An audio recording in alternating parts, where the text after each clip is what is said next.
Hello, hello, and welcome back to the On the Reel with Andrew podcast, where me and my revolving group of friends discuss any and everything in the world of film and TV. I'm your host, Andrew Washington, and with me today we have an old friend of the podcast, Mr. Jack McDermott. Say hello. Hello, hello. And we have a new friend on the podcast, an old friend of mine, but new to the podcast, Miss Josie. Hello. Thank you for having me. Long time coming. But we made it. Every time you've asked, I've been like, it's coming, it's coming. And I've been waiting. Literally everyone I know circling in and out. It's finally my first time. I'm excited. Most requests to be on the reel. Yeah. Yes, least requested, most requests. Oh my goodness. Well, you made it. Thank you so much for being here. Thank you so much both for being here. What have we been watching? Let's do a run through of like the Letterboxd. What's going on? I mean, honestly, my most recent, I've been busy, film sets, etc. But I saw TV. If you've been watching a good show, also. Oh, Love Is Blind, Washington D.C. That's what I've been watching. That's the truth. I came prepared with like a really intelligent movie to be like, I saw this lately. You know, the Outrun, that's good too. But Love Is Blind, that's really where all my screen time has been lately. Love. They're just moving into their houses. The villains are already exposed. I can't wait for the reunion. Yeah. Okay, I think I only watched I watched the first season. I was so obsessed with everything about the first season. Like all the reunions and everything when what's his name? Jesus, can't remember his name, but he showed up to the reunion with a different girl and then was trying to get, yes. Would you remember? Yeah, I did not watch this season, but for context, I'm in reality TV class. And romance. And we watched reality TV and romance class, and we watched specifically that scene. We were talking about we were talking about the concept of being like authentic and like the idea of here for the right reasons. We were discussing, you know, is it good or bad to show up on a reality TV show if you want to be famous? Most people will say no, but it's not your opinion. Right. Okay. So did y'all start watching Love Is Blind did you start watching it through the class, like just because you were enjoying it, or pretty much. I saw the first couple seasons probably, and then I kind of just forgot about it, and then this class has just inspired me, and I was like, I need to be more engaged on Twitter and actually put in the time. You know, and I'm excited. It's so much fun to like get the updates on my social media every week and be like, yes, I know what they're talking about finally. But yeah. We love. Okay. So happy for you. Well, on the topic of the movie, the Outrun, this is the Saorise Ronan movie, right? Yes, and it is excellent. It is so good. I love really stylized uses of like color, and I think that is like it was just an incredible movie like for people who love color because it uses it so well, like blue and orange specifically.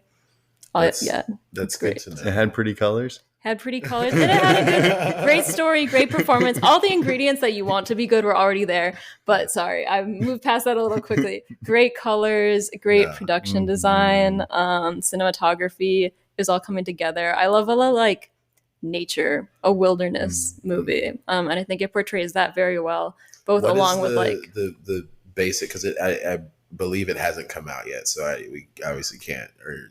Don't get too much into it, but like it has come out. Yeah, it's been out. I haven't seen it. You clearly haven't seen it. Well, no. I okay. Well, my experience with it, I heard about it because it was at Sundance, and so I was hearing about it up there, but it didn't have a ton of fans at Sundance. Like it wasn't spoken of in the highest regard.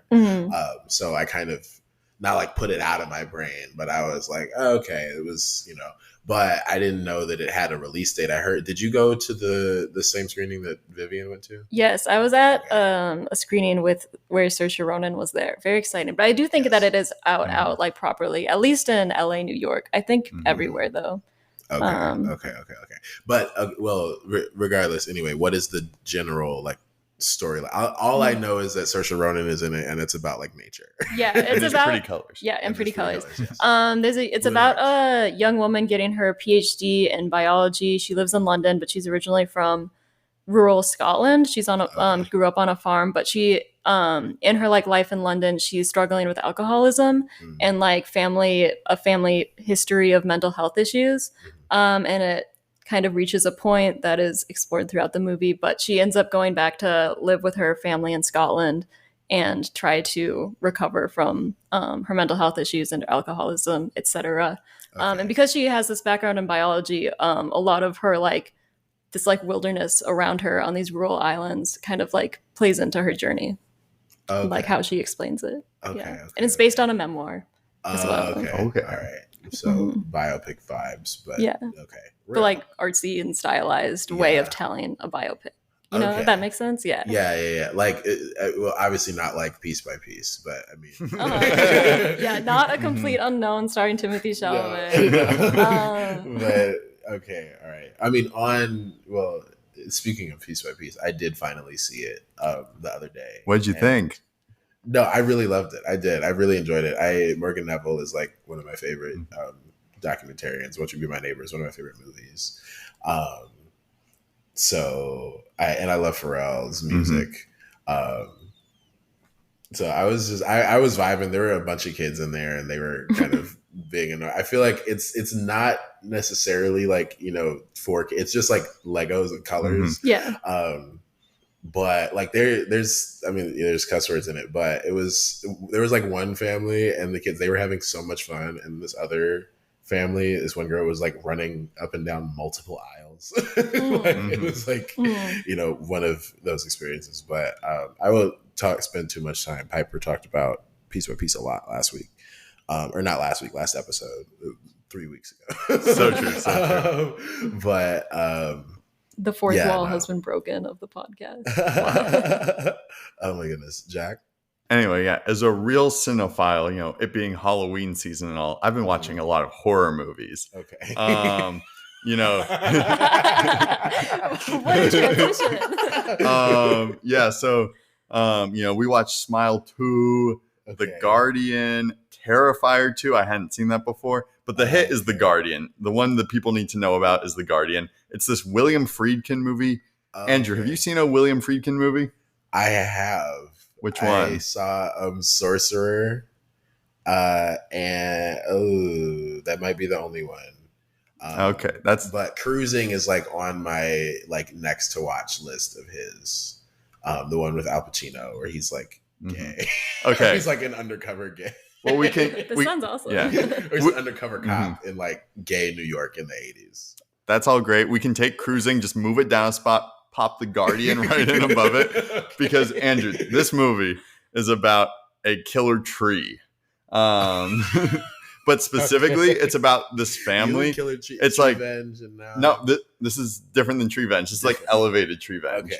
So basically, there's We're this... 3 for 3 on your appearances in Tree Venge. Oops.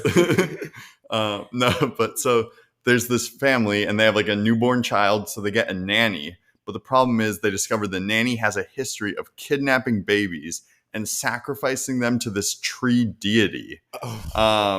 And then like when someone tries to attack the nanny near the tree deity, like spikes, like root spikes pop out of the ground and like decapitate them, and like the branches come in and like rip them apart. It's like a wild movie with like some very boring stretches, but I was like, awesome recommendation. I was so locked in during it. I was like, how have I never heard of this movie? Like the third act is crazy. No spoilers, but just like one of the great images in this movie is the like husband takes a chainsaw to the tree and it starts like spewing human blood because of all like the babies that have been sacrificed to it. It's like filled with human blood. And so he's like taking a chainsaw and there's blood spraying everywhere. And then when he finally destroys the tree, spoiler alert, it like explodes for no reason. Like it's just like a giant like TNT explosion. So yeah, just like peak William Friedkin cinema. Highly recommend it to any real cinema fans. You have to start doing video. You have to start doing video for these episodes. I want everyone to see your face right now. Okay, an enthusiastic recommendation for The Guardian. Okay, yeah, I've not heard of that at all. Truthfully, it could be on my watch list. To be fair, it should be on your watch list. I that's in no way sounds familiar, but that It's underrated. That sounds fun. Mm-hmm. A lot of the people who have seen it think it's bad, but they're wrong. Just listen to me and watch the movie before you watch Cruising. Okay. Okay. All right. That's funny. On a different moving on. on a different note, there's a movie that I believe we've all seen that I would like to talk about that I loved called Nickel Boys that I mentioned, I believe, on the last episode with Piper as well. I think is my anticipated movie. Because it was before the screening that I went to, and now we are after the screening that I went to, and it is, as it stands right now, my favorite movie so far from this year. What were we can't get into spoilers because it hasn't come out yet. Even though it's based on a book, I'm not sure how faithful it is to the book, but still, what were y'all's reactions to that movie that I think is stunning? Go. I mean, I think first of all, it's like a very, very original movie that's like worth seeing just for like its uniqueness alone, unless you've seen Hardcore Henry, in which case you kind of got the bit. No, just kidding. But no, I think it's like genuinely like a really like genius like construct for telling a story and like a totally unique viewing experience for me, because it's not like a spoiler to say the whole movie's shot in like this is basically like first person POV. Trailer, that's part of the that's like sort of like the hook to get you in there. Yeah. And it's like totally unique, like seeing it through mostly like the protagonist's eyes. For me, I found that like a little emotionally distancing, where like I'd be seeing things on screen and be like, I should just be like feeling more emotion for this. And so like, while I think it's a really like unique viewing experience that's totally worth seeing, I just wasn't as emotionally moved as I wanted to be. But yeah. Yeah, I'm like trying to figure out what to say that's not a spoiler. But yeah, I was confused about a very major plot point. And then once I like understood it after the movie was over, I was like, oh, that was cool. But because I like the puzzle pieces did not come together while I was watching it, I was like, oh, I would have had a like more emotional response to it, I think. Okay. I feel like I have a slight feeling I know what you're talking about. Yeah. But we can't talk about it on the mic. But I think that funny. Like the story was good. The like historical context, I think that I like know more now about something that I knew about but not in depth. And so, you know, that's what I like about. I'm a big period film fan because I like to learn about history in like an immersive way, and I do think it was good for that. At the bare minimum, but I agree, very well made as well. Yeah, no, RaMell Ross, the guy who directed it, I talked about this a little bit last time, but I hit a quote from him was like my senior yearbook quote for high school. I love his kind of philosophy behind like making films and how the quote was something about how like filming Black people is like inherently political because of like the connotation, but it's still like the beauty like beyond that is still like I'm butchering it as fuck, but it just like this film and Hale County This Morning This Evening, his documentary, which is one of my favorite movies, both just like speak to like me and also just like part of what I just love about like art and storytelling, just the way that they're made. Oh my God, I thought it was so gorgeous and so just like so beautiful. I wasn't even like, you know, crying or anything. I was just like I was literally sitting there speechless. I didn't have any words for myself to say after. I was just like damn. Like I understand what you're saying about the POV thing. Because I knew it going in, but like when I saw the trailer, I definitely was like, I had an adjustment that I had to do. So I had prepped myself for it because I'm not usually a fan of that, but I completely understand where you're coming from. It just worked for me. I mean, and I think that is going to come down to just if you vibe with it, because it's the entire movie. Yeah. You know, there's not a point where it's not gonna. So you're either with it or you're not. And I was with it from start to finish, and oh my god! And Anjanou Ellis also is so amazing in that movie. Oh my god, I love that movie. I loved it. And like I said, it went to the top of my list above Challengers. Wow. Which, as we know, is like I saw Challengers 6 times in theaters. I did not know that. Yeah, actually. I didn't know this either. That's new trivia. Yeah, I was very much obsessed with Challengers. As you should be. I watched it in my head probably then. No, I was like, and it came out like right around finals, so I was running to the theater. After I finished my last final, I remember I was like, there's one at 10:30. I can make it.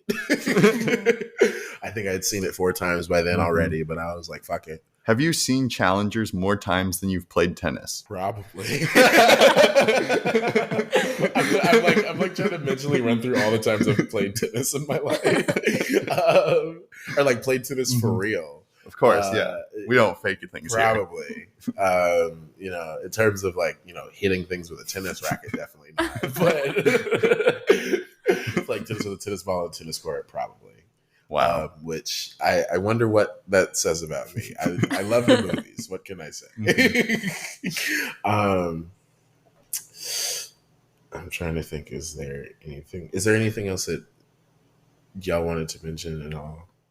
I mean, we're just gonna like brush past the biggest movie in America, Smile 2, but that's okay. I'm on the reel. I'm the guest here. Oh my god. Okay. To be fair, I did not see Smile 1. Even though they like the screening that happened on campus and the whole didn't go. I've heard, I think, better things about Smile 2 than Smile 1. Like Naomi Scott. This is the thing. Naomi Scott's great. I think it's like very confidently directed. Like I'll watch like anything Parker Finn does because like he's just like a filmmaker who like you're watching his movies and it's like he's got the sauce. Like he knows how to like frame shots in like a really creative way, and it just everything feels very intentional with those movies. And yeah, I think this one just has a fun premise. Check it out. I do wish there was a fun sleigh, like actual pop star in a starring role as they perhaps would have done in like the 90s or 2000s though. Because I'm like, I would be front row in that theater if it was like Sabrina Carpenter. No, but this is the thing. Naomi Scott, like great actress who like kind of kills it in this movie. And the songs I think are better than the songs in Trap. I'll say it. Some people are going to be mad. I think the songs are a hit and like the performance is a hit. So just because like it's not like some face you recognize, I think you'll be able to survive. Was she in Lemonade Mouth? Yes. Okay. So I guess she is kind of a real pop star. That I think was her claim to fame, truthfully. Or just like Disney, you know. Wait, she was in what? Lemonade Mouth. I have no idea what this is. He didn't have cable growing up. He doesn't know what that is. Oh my! This is new trivia. Oh my! You know? Oh my goodness! This is up there with Pitch Perfect yesterday. Well, but I've seen the Pitch Perfect movie. This is good. All three of them, as you should. But you don't know. Yeah. I don't. Lemonade Mouth wasn't even like my favorite Disney Channel movie. Like by a little bit, actually. Like there are a few movies that I think are better than Lemonade Mouth. But I'm just so. You've never heard Determinate? I don't know what that is. She's so gone. Like, do you know Haley Kiyoko? No. Did you ever? Are you familiar with like Zeke and Luther, or like Adam Hicks from Zeke and Luther? This sounds made up to me. Oh my goodness! I've never even like seen the poster for this movie with all the lemons on it. What? Did you Dog with a Blog? Is that so familiar? The guy from Dog with a Blog? No. No cable. Oh my goodness! But do you about like Curious George?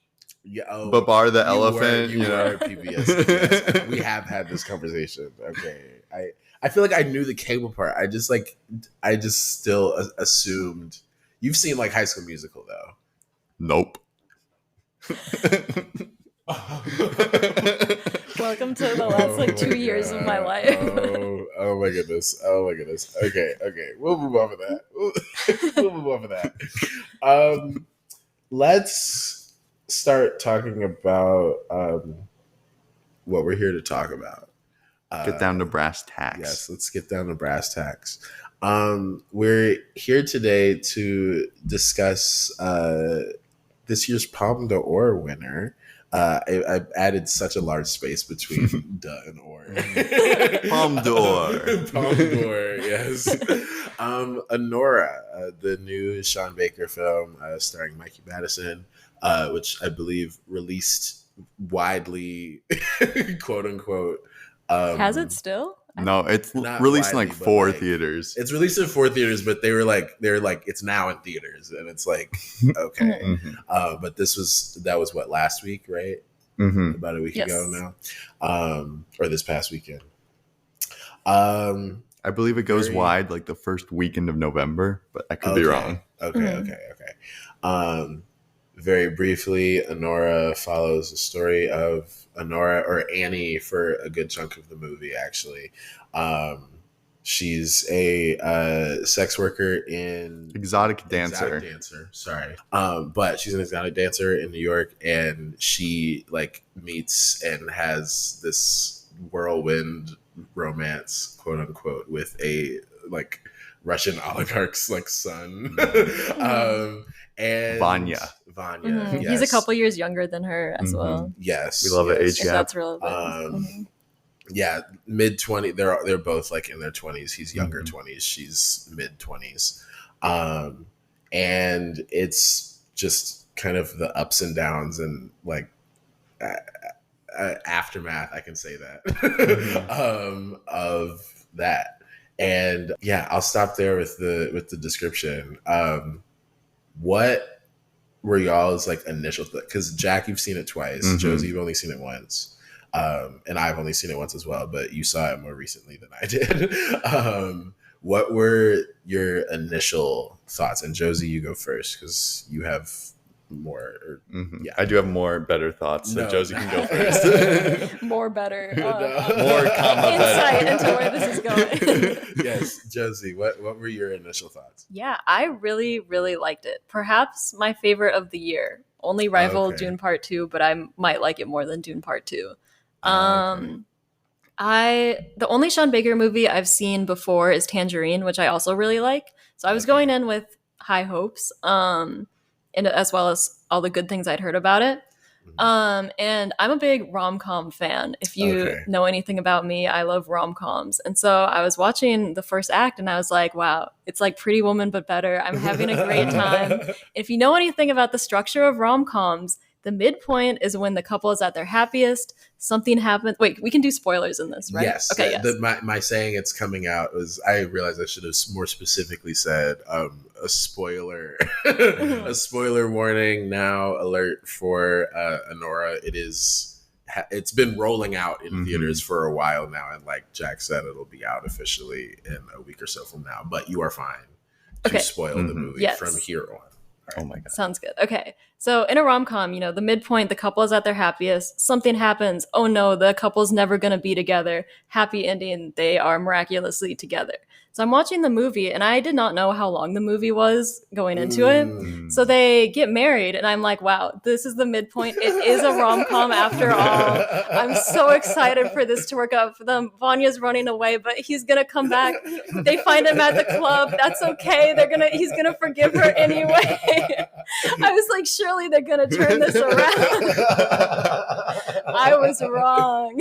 I was so wrong. Him running away was probably like the midpoint, would you say? Yeah. Which means that it has a bad ending. All that's the first half of the movie. Yeah. And see, what's so interesting is like, I like to go into movies knowing the runtime so that I can kind of do that exact thing. Yeah, usually I do. But I came in knowing that it's 2 hours and 20 minutes long. And so I was like, this is moving really fast.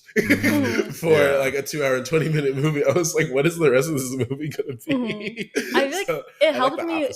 It helped me like it more though, because I was like on the edge of my seat the entire time. Because I was like, what's gonna happen? How are they gonna turn this around? They ended up not turning it around, but like I was invested like every second all the way through, and so I was really in that emotional journey, which is why I liked it so much. I think. That's nice. Yeah, no. I agree, and I have I have differing thoughts. I mean, slightly differing thoughts from y'all. I still liked it. I'm gonna just say this now before I get into details after you go. Of course. But I have slightly differing thoughts. So I agree with like most of what you're saying. Yes, Jack. What were yours? Yeah, we saw this together. Also, the first I saw it together with both of you separately. But yeah, I've had a bit of a evolution in my takes. So the first time I saw it with Andrew, I was totally on board for the whirlwind romance, and then Vanya runs away, and I felt like the movie just like deflated and like lost like so much of its momentum. And I was like starting to get bored, and then even worse, I was starting to get sleepy. And right, yeah, by the third act, I was missing major plot points because I was just like falling asleep. But then, so I came away less positive because I like loved so much what I was doing at the beginning, and then didn't really like the stuff with her trying to find Vanya. And then by the third act, I was like fighting off sleep more than I was like watching the movie, and like genuinely like missed major plot points. So I wasn't too hot on it the first time. Then I rewatched it at like a nice 6 p.m. screening with Josie. We went at 7:30. Yeah, 7:30. That's too late. But I saw it 6 p.m. screening. Also, I thought knowing the ending going in like really improved my experience, because like sort of like the best part about this movie for me is like the character arc for Mikey Madison, for Annie. And so I think like knowing where she starts and knowing where she ends makes the movie like such a more rewarding experience, because instead of getting like distracted by like, oh, like what's going to happen next in the plot, you can just like watch how this character evolves through these various events. And just like really getting to focus on that the second time, I found it like super moving. It's not my favorite movie of the year. It's not even like maybe my top 2 Sean Baker movies, but like I think it's extremely, extremely good and definitely worth watching. Okay. Yeah. So I like you said, we saw it together, and we had like almost identical thoughts. At the end, I was like, after he runs away, I just thought like so much of the soul was sucked out of the movie, because I was really leaning into the rom-com vibe that you were talking about. And he's so good. And he's so good, and he's so hot, I think. It's true. So I was just like, where did he go? It's like when Jacob Elordi gets killed in Saltburn. It's like, That's a great the movie kind of just like fall, like, or not like falls, but in the moment when I was watching it, I was like, no, like I'm like what's going on? Like what happened to like, but I do think that it, and I'll still stand in saying that I do think it deflates the movie a bit. I still like, and I told you this when we watched it, I still think it's well written. It's hilarious, like throughout, like it's even so like, so it's so much of I feel like even some of the funniest parts of the movie are in the chunk of time when they're looking for Vanya, and it's, her and these 2 guys. Some of the sequences I do feel like drag insanely long. Your Letterboxd review is something about the 8 sequence structure of it, right? Yeah. Mostly because it betrayed me, because I was expecting it to have a happy ending. Yes. It's a movie that I would think is good to see when you know nothing about movies. I don't know if that would make you like it more or less, but So you're saying it's a movie for dumb people? No, that's not what I'm saying. No, if your brain hasn't been broken by screenwriting classes, then yes, I get what you mean. I'm currently in a class that's like devoted to like learning how to like find structure in a movie like as soon as you watch it. So it's very like hard to watch a movie without it in my head. And it's a blessing to be able to watch it without it and sometimes. But no, yeah, I think it's really, and the ending as well. I love the final scene. Like even when we watched it, like the first time, I was like, it was shocking in a way, because it's so quiet compared to the rest of the movie. But it was still really effective. And I think that was what made me like, it forced myself to try to think differently about it. Cause I'm like, for her to get to here, I'm like, let me examine and look at the character arc. Like you were saying, the character arc is like the most important part for you, and it definitely is what runs the story. Like this is a character movie as fuck. It's literally called Anora, but I feel like I understand it, but I need to watch it again to like kind of experience it, like you said, knowing what the end is. Just because like it's so different from what I expected. So completely different. The second half of that movie, I was like it was almost Whiplash a little bit. Not Whiplash the movie, but like it was sort of like watching Parasite, because like it starts out feeling like one movie and then it just transforms into like this whole other movie, like around the midpoint too. I think it does such a good job of like dropping the little hints of what is his name? I'm forgetting now. The man. Igor, yes. Yeah. They do such a good job of like slowly building him up to being this increasingly like likable the man character with her in the car. Yeah. Yes. And like person that you're like, oh wait, why is he kind of it's awesome. like he might be he might be the right, I started to get that, especially when they had that scene like towards the end. Were they like smoking? Or they were like watching the news and they smoking. I agree. I see what you mean. Yeah, but I wanted to ask you. I'm remembering because you said you've only seen Tangerine. You haven't seen the Florida Project? No, I haven't. I want to. You really need to. Or Red Rocket. No, Jack was saying this on the walk over. I said I don't want to watch a movie about a man. I like Tangerine and Anora, but this is true. This is real. But I am not the biggest Tangerine fan in the world. I might have talked to you about this. Yeah, we've discussed this. I don't know that off the pod, yes. I've heard lots of people who don't like Tangerine. I don't know if we've talked about it, but I can infer ideas of why. I think spiritually, I like the movie and appreciate the movie. I think that was probably why I said that she was a sex worker at first, because I had Tangerine running in my head. And like she does perform sex for money, and she does. Yeah. Yes, it's not like incorrect, right? She's just also an exotic dancer. Yes. But the idea of like that movie being written by like two white men, that is fair. It's so like I had like when I was right after I watched it, because I still liked it. I mean, I didn't, regardless of that, like even if I didn't have that thought, like I still would have liked it. I don't think it's perfect, but I was just reading more about it. I knew it was a Sean Baker movie, and I actually think it might have been before I saw the Florida Project, low key, because I didn't see that until after I saw Red Rocket. Also, so I went Tangerine, Red Rocket, Florida Project, and then this one. But I looked it up after, and I was like, oh, like I was just thinking about like literally everything about the movie. And I'm like, I was just envisioning like two like film bro guys in like a college bedroom like cranking like that movie out, and I'm like, I don't know if that sits right with my spirit. This is the thing. Sean Baker, he's old. You need to understand. He's been making movies since like the 2000s. Like it's not like that was like his like breakout onto the film scene. No. It wasn't. I know. I haven't seen Starlet or Takeout. Takeout. I didn't like, but I respect it. Even though I love the cover of the Criterion like edition of Takeout, though. I do have to say. Awesome way to judge movies.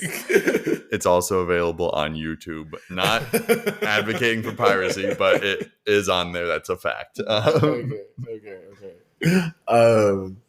But so that's why I feel differently about Tangerine. But I love Florida Project, except for I feel like I'm controversial in saying I don't love the ending of Florida Project. I feel like that is a very controversial take. I don't know if I like that take. I feel like that's something that a lot of people really like about it. What don't you like about the ending? Like without spoiling it. Without spoiling. Yeah, no. Without it is just, and obviously it's intentionally jarring, but it's not jarring in a way that I liked. Like it was jarring in a sense of like it took me out, and I was like, it was like the ending of The Whale, you know. I see what you're talking about. It's like kind of unserious, like it's a little bit too unserious for me to vibe with it. like comparing, like considering I love the rest of the movie, so like I really enjoyed like where the movie was going. It was just like, and the it's shot digitally, and so there's just a different like vibe, which that's not exactly why I don't like it. Have you seen Sean Baker's Letterboxd review of the Florida Project? Yes, yeah, it's very funny. Yeah, no. For the audience at home, it's like, ew, the last part was shot digitally, gross or something. Yeah, and he rated it 1 star. But yeah, so that's the only part about it that I'm like iffy on. But Florida Project's really good, and Red Rocket, I think the age gap thing is a little. I don't love it, but I think that movie's fantastic. Despite that, it's still great. I mean, it's like on the edge. It's like technically legal, yes. I mean, maybe in Texas. Yeah, I don't really know. I don't research these things. So maybe you do. But in the movie, he's like really adamant about it being legal. Like it's like a whole like part of it is he's like like don't worry, and it's like is it? But regardless, though, those are great. And Tangerine is still good, so I would especially Florida Project. I feel like you would love. No, I think Florida Project's actually like really interesting when you like look at it, because it almost feels like thematically like a prequel to Anora in a lot of ways, because like they both deal like same font. No. Same font for sure. No, like they're not like literal prequels. Although I think, doesn't she say that like her dad or something lives in Florida? That's not really. They're definitely not prequels. She might have said that. There's like a reference to Florida, but I don't think it's like a Sean Baker cinematic universe. Anyway, imagine Willem Dafoe in Anora too. Because I feel like they both deal a lot with like almost like Disney themes, where like Anora, a lot of people have compared it to like the Cinderella story, and like obviously Florida Project is about like a hotel where like people live that's like right near Disney World. Yeah, Disney World. But like they're living in poverty, and so it's like this like really like harsh juxtaposition. Yeah. And so I think in a lot of ways, I guess Anora's like furthering his messaging about it and like showing that it doesn't just apply to like children, but also like as you're like growing up, you're still like chasing like the dream of like this idyllic like Disney-ified life. In Anora, she says she wants to have their honeymoon in Disneyland or Disney World. Disney World, yeah. But yeah, I think it's just like a really interesting way, because like Disney has like invaded like almost like every aspect of American culture, and like just like the way we think. Like we were talking about in our class, like Disney has like shaped the way we view foxes and like other animals, because it like places like stereotypes on them. And just so I think, but like Sean Baker's like one of the only people who's like analyzing that and like how it impacts people in the real world, which I think is like so interesting. What is your personal Sean Baker ranking? Because you don't like Take Out, but how do you do that? Yeah, so I haven't seen Starlit and like some of the other ones, but of the 5 I've seen, genuinely it's like very hard for me to rank them, because like a lot of them I consider to just be 5-star movies. So Take Out, definitely the bottom. That's pretty easy. And like at this point, like I love all the movies. Like it's like picking a favorite child, picking a favorite Sean Baker movie. Because like Tangerine, I watched that when I want to say I was in like middle school or something, because I was like, oh, that's the movie they shot on an iPhone. Like that's really cool. Yeah. And like I knew nothing else about it. For so long. Yeah, you might not have been on like film Twitter at this time, but it was pretty exciting. So like I watched it on Netflix when I was really young, and it wasn't Netflix. Yeah. No, that era of Netflix was peak anyway. But so I watched it when I was really young and was like, this is like cool, and like it's cool they shot it on an iPhone. But then like I watched it again for a class in college. I'm like, holy shit, like this movie is incredible. And I think just like the world and like the vibe that it creates is like so specific, and like I haven't really seen it captured in like a similar way. So if I had to rank them, this is really hard. Okay, so number 5, Take Out. Number 4, I'll go Florida Project, but like I love Florida Project. Okay. Number 3, we'll go Anora. Okay. Number 2, Tangerine. Number 1, Red Rocket. But like that ranking can like shift at any time. It's like I love them all so much. There's like not like that much of a difference between any of them. Yeah, Takeout definitely at the bottom. That movie was like really hard to sit through. The rest of them I think are like so engaging, and like the reason Anora's not higher is because I do think it just becomes like a lot less engaging in like the second act, like once they're like looking for Vanya, and like that's okay because like it works thematically and like works as a whole, but just like the experience of watching it is like just less interesting for that part, I felt like. And most of his movies I don't think have flaws. Like even Florida Project I think is like just consistently so strong. Yeah.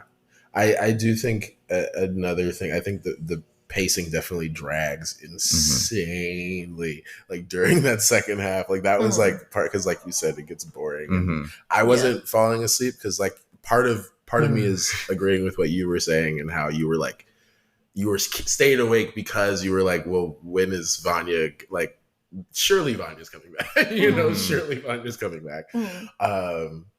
And, you know, I just kept looking for the moment for the story to change, but it just dragged me down. I think that's the only reason why I just wasn't immediately in love with it. Even if I feel like it kept more of a pace, like I feel like I would have enjoyed it more. I just think it's such a stark difference from the first half of the movie that it's like almost imbalanced. But yeah, so that's why I'm like, and we'll actually, yeah, I'll go ahead. What would you like? What would you rate Anora? I gave it 5 stars. If we're doing it out of 5. Yeah. Five including halves or 10. I am I give my 5 stars pretty freely, I'll say. Like I just like movies, I'll say it. Yes. But so it probably means less from me than it does from some people, but genuinely I loved it. I wouldn't change it. I think that it slows down when Vanya's not there, but I think that it works for the story. You feel the loss in the way that Anora does.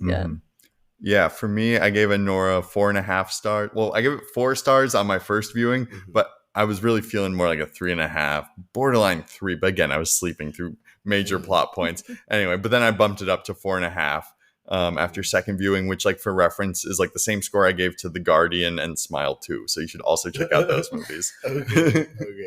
Yeah. No, I was kind of the same. I landed on 4 when I saw it. I was between 3.5 and 4, but I was like, it is undeniably at least a 4-star movie. Like I don't think I could fault it for anything more than that, because again, I mean the script and also the performances are just so, Mikey Madison is just so good. She's amazing. And I mean, in Vanya too, even though like he is hot, but that there's talent behind it too. And charm, and they had such great chemistry too. Like, oh my god, did I heard correctly? Are y'all? It's happening. The Halloween costume reveal. Yes, I'm very excited. She's I need gonna to take be a trip to the mall. I'm gonna be Vanya. If I can't find a suit for it, then I'm just gonna shave my head and be Igor. We'll see. Please find a suit. Oh my goodness. Okay. Fun. Yeah, no, Anora. I still would recommend it. I mean, I wouldn't be like, you know, oh, it's not great. I do feel like I need to see it again. If I see it again, I do think I will like it more, and I feel like it'll move up my list for the year, because now it's like just outside of my top 10 for the year. But because, you know, the good movies are starting to come out finally, so it's like every movie I'm seeing is like kind of. I know. I'm like, finally. I had like Mean Girls. It was in my like top 5 for the first like several months of the year. I was like, please. Yeah, like for so long, I feel like I just wasn't seeing anything that had come out, because I'm like, there's nothing, like either nothing or nothing that looks even remotely good. Yeah. You know? No, the start of the year is always rough, but this year I felt like especially. Yeah. I was like. Like it really wasn't until like I think September was pretty stacked. Like there were like consistently like movies, like starting with like Wild Robot and like that was the end of September. That was the end of September. No, beginning of September. I swear there were good movies at the beginning of September. Megalopolis was kind of towards the end of the month. No, like A Different Man. Wow. I still haven't seen that. I saw like 3 movies that weekend, and they were like all great. Yeah, you should both see that, because that's my favorite movie of the year. And since I've seen your favorite movie, and I've seen your favorite movie, and I think A Different Man is better than both of them. So wow. Okay. Yeah, just throwing that out there. I've heard it's like The Substance, but perhaps better. It is better. And we both like The Substance, so maybe we should watch. Yeah, a little more clever, perhaps. Who knows? I feel like I would enjoy it. Another movie that was at Sundance, but I heard a lot of good things about. And actually, the guy that's not Sebastian Stan, I don't know his name. Adam Pearson. Yeah, I walked past him on the street. Me and Piper, we were just walking. We're like, oh, that's the guy. That's pretty cool. Yeah. Okay. To wrap up, Josie, you are new to the pod. We like to do a movie that you are looking forward to watching and a movie that you would like to recommend somebody watch. It can be anything. New, old, whatever, something you just watched, something you haven't seen in years, but you're like, you just need to watch it. I want Jack to start. Sorry, that was like awkward. Let's see. I feel like I've recommended so many movies on this podcast, but I didn't think of something new. Here's one. I'll recommend people go watch Society. It's this really nice, sweet movie about already I can tell you're lying. Okay, it's not a nice, sweet movie. No, it's like sort of like one of those movies where you can tell, like, it's about like a community, and you can tell there's like something wrong in the community, like they're hiding like some evil secret, but like no matter like what you imagine in their head is like the evil secret that they're hiding, it's like 1,000 times worse. And especially if you like body horror, like if you enjoyed The Substance, I think it's definitely worth seeing, because yeah, like it like starts out and you're like, okay, like this is intriguing, like where are we going, and then like the reveal happens and you're like, holy shit, this is like one of the most wild movies ever. And yeah, some pretty iconic images there, directed by Brian Yuzna, who you definitely have not seen a Brian Yuzna movie. His name doesn't sound familiar at all. You should learn that name. It's a big hole in your filmography viewing. Okay. No, but yeah, so I'll recommend Society. Brian Yuzna. Are we also doing movies we're excited for, or should I wait until everyone's gone with their recommendations? Go ahead. All right. This is one I'm highly anticipating. It doesn't come out until next December, but Avatar 3, Fire and Ash. I am so hyped. If you guys, I don't know if you've seen like the concept art for it, but like it looks crazy. I think the Avatar franchise is like 2 5-star movies, and it looks like this one's gonna be like a 5.5-star movie. And James Cameron, I trust. Take your time, King. It's gonna be so worth the wait. See you all in December in the biggest IMAX screen. I didn't know we could do movies that don't exist yet. I thought you were saying Dune Messiah starting filming in 2026. Oh my goodness. Oh my god. Josie? Okay, my most anticipated is actually out. I just haven't seen it yet. We Live in Time. Okay. I'm a big, the romance puzzle pieces are coming together. I've heard mixed things, but I think that I personally will like it a lot. Do you think I'm gonna like really it? Liked. Have you seen? You haven't seen it? No, I haven't seen it. You might not. It seems very U-core though. Okay. I think the audience can't hear it. You're pointing at it. They're saying, "Oh yeah, I'm sorry. I'm pointing at Josie." The person who didn't recommend The Guardian. Right. But no, I think you and me, Josie, are gonna see eye to eye on it. Okay, so you liked it. I really liked it. Actually, I was crying a bit, and I saw it with Amaya, and she, not to put a business there, she was crying for like the last hour of the movie. I feel like I will be too. I'll cry at anything. No, yeah, you're gonna. Yeah. I'm excited. So it was. Outside of that though, the performances are fantastic. The main two, and it's mostly just them. There's other people, but they're like really kind of minor. But okay, that's a good one. I think that the people yearn for romance movies, and I'm glad that they're starting to come back on Vogue. Okay, so my go-to recommendation is always actually, again, thematically similar to what we've been saying. Your Name, the anime movie, also known as Kimi no Nawa. Every time I think that this is like a basic movie that everyone knows and has heard of, I'll like casually drop it in conversation with like new people, and they'll be like, "What are you talking about?" So that's my go-to recommendation. A great animation, great story. You will probably cry, perhaps. Andrew, have you seen Your Name? Have you seen I've it? not. Oh, okay. No, Well, here we go. See, Yeah. great. I really recommend it. Yeah. In one of my screenwriting classes, someone like used it as a comparison for something, but I knew about it before then. Yes, It's kind of similar. What it's like, brief log line. It's kind of like Freaky Friday in concept, where there's a boy who lives in Tokyo, a girl who lives in rural Japan, and at night, certain nights, they'll like switch bodies and live each other's lives for until they go to sleep again.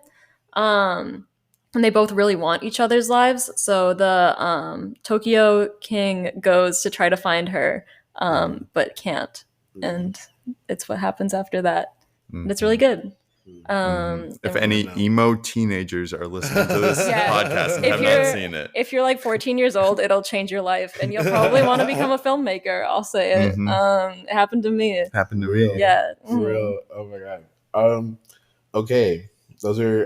Your Name is like on my list. I'm trying to crack into like Japanese movies and like anime movies specifically. I'm planning on watching Grave of the Fireflies soon. Which I know that's like hard, it's great. But I'm sure it's really good. Yeah. My recommendation is a movie that I texted the group chat about yesterday.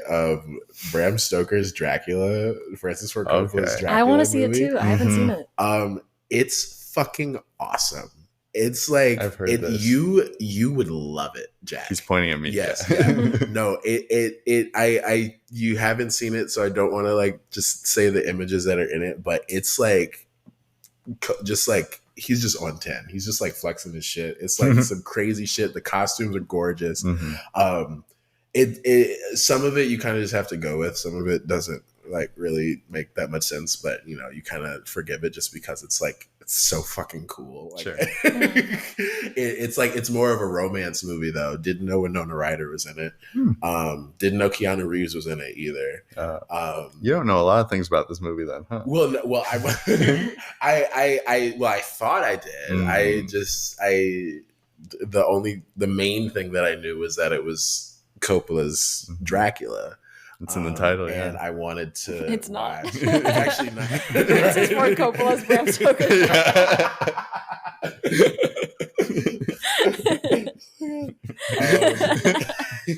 My bad. But no. So I was like, it's October. It's spooky season. That's a spooky recommendation. I need to watch something in that vein. I almost watched Boyhood last night, then I was like, let me switch up the vibe. And I'm so glad I did. It's like a lot of fun, and it's like great to look at, and it's just like it's like awesome. I was like, this movie's so cool. Like, and why do we not like, you know, talk about it like it is? Like it's you know. But yeah, so that would be my recommendation.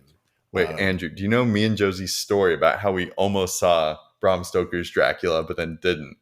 No. I don't even know if I know. This was like it was like a couple days before winter break last year, and they were screening it at the Los Feliz Theater. And I'd always like I've wanted to see it for so long, and like it seemed like something that'd be fun to take Josie to.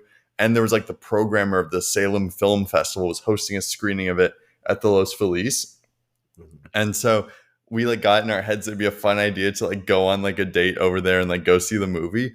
But then like it was either like right before, like for some reason, but my cheap ass didn't want to buy tickets in advance because I was like, oh, there's no way this sells out. We can skip the convenience fees and buy the tickets in person. And it was like as we were driving over or something, it sold out. And then we were like stuck like already in Los Feliz, and we're like, do we try to rush it or should we just like go back home? And we just like threw in the towel, had dinner, and went back home. and never saw Bram Stoker's Dracula. Damn. And it would be great to see in the theater too. That's the other thing, because I watched it on this TV that's in front of y'all right now. Oh, that's a small TV. It's I mean, it's not the biggest TV. It's a 40-inch. It's not tiny, but it's like mid-size. It's bigger than mine. It's about 25 inches smaller than mine. Whatever. Okay. But yeah, so Bram Stoker's Dracula is my recommendation, and my anticipated movie, I will say, The Fire Inside, the new, it's like it's a boxing movie that Barry Jenkins wrote, and yes, that's the Rachel Morrison one. Yes, who Rachel Morrison is like, she was the cinematographer for I believe Moonlight, definitely Black Panther, and like Mudbound. And Mudbound, Academy Award nominated cinematographer. But this is her directorial debut, and Barry Jenkins wrote the screenplay, and it is starring Ryan Destiny, and it's like her first lead role. And then the supporting cast, I can't remember who they are right now, but I know that they are notable as well. And so yeah, it looks really good. I'm going to a screening in a week or so ish.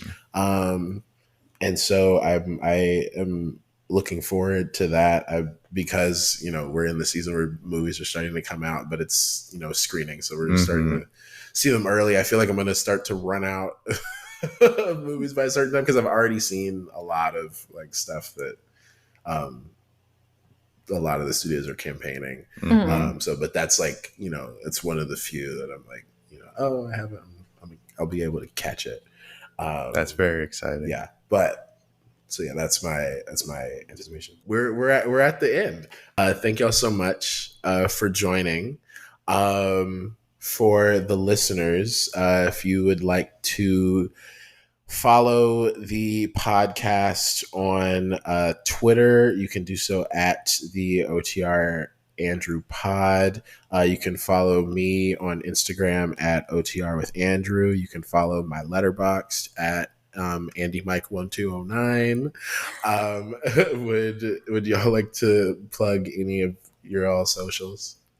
Yes. You can follow me on Instagram and Twitter at ScreenagerJack. You can also check out my movie Welcome Week, a college horror anthology, on digital now. Wait, when's this episode going live? It's this Friday. So it's the 25th. All right. If you're listening to this before October 30th, we're having a free screening of Welcome Week, a college horror anthology at Loyola Marymount University at 9 p.m. Check out the Screenager Films social media for more info. You can follow me on Instagram at Josephine Spanier. Hire me if you need a production designer. #ad. He's plugging his thing. I want you to.